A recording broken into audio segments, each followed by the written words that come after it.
Hello အားလုံးပဲမင်္ဂလာပါဗမာဖုတ်ဘောအဲ့ဒါမှအားလုံးကိုပြန်လည်ပြီးတော့မှကြိုဆိုလိုက်ပါတယ်ဆိုတဲ့စကားသံကိုတချို့ပရိသတ်တွေအတွက်တော့ရှင်းပြီးသားဖြစ်နေမှာပါ Hello အားလုံးပဲဗမာဖုတ်ဘောအဲ့ဒါမှအားလုံးပြန်လည်ပြီးတော့မှကြိုဆိုလိုက်ပါတယ်လိုက်ပါတယ်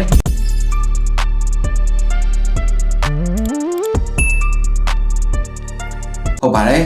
ကျွန်တော်ကတော့ဗမာဖုတ်ဘောအဲ့ဒါကနေညီမဘောလုံးအားကစားနဲ့ပတ်သက်တဲ့တရင်တွေကိုနေ့စဉ်ပုံမှန်တင်ဆက်ပေးနေတဲ့အစီအစဉ်တင်ဆက်သူမြတ်တက်ခိုင်ပဲဖြစ်ပါတယ်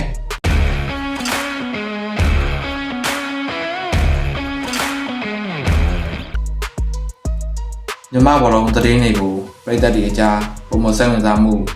ရရှိစေရန်ညီမဘောလုံးတရင်တွေပွဲစဉ်တွေကိုပြည်သက်တွေအကြားဆက်သွယ်မှုမပြတ်စေရန်ဆိုတဲ့ဒီရချက်နဲ့ဗမာဖုတ်ဘောအေးတာကို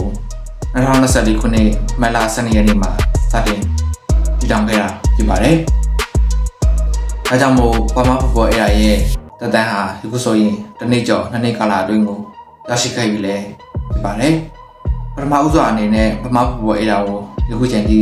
အားပေးကြည့်ရှုခဲ့တဲ့ကြည့်ရှုသူတယောက်ချင်းစီတိုင်းကိုအထူးပဲကျေးဇူးတင်ရှိပါတယ်။လာမယ့်အချိန်မှာလည်းဗမာဖုတ်ဘောအေးတာအနေနဲ့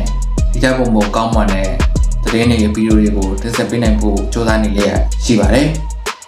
ဒါပြင်ကြည့်ရှုသူပရိသတ်တွေအတွက်အမှတ်တရဖြစ်စေမယ့်မချန်တိုင်းတချို့ကိုဒါမဲ့2026ကာလအတွင်းမှာပြုလုပ်သွားဖို့ရှိနေတဲ့အကြောင်းဗမာဖုတ်ဘောအေးတာကို subscribe လုပ်ထားတယ်လို့ရှိရင်လိုက်ရန် subscribe လုပ်ထားပြီးဖို့အတွက်ညီကိုတွေကိုတောင်းဆိုချင်ပါတယ်။ကျွန်တော်တို့ဟာလာမယ့်လအနေငယ်တွေမှာနှစ်ယောက်ကောင်လုံးနှစ်တစ်ကိုရောက်ရှိကြတော့မှလည်းဖြစ်ပါတယ်။ဒါကြောင့်မို့ကြည့်ရှုသူပရိသတ်တွေအနေနဲ့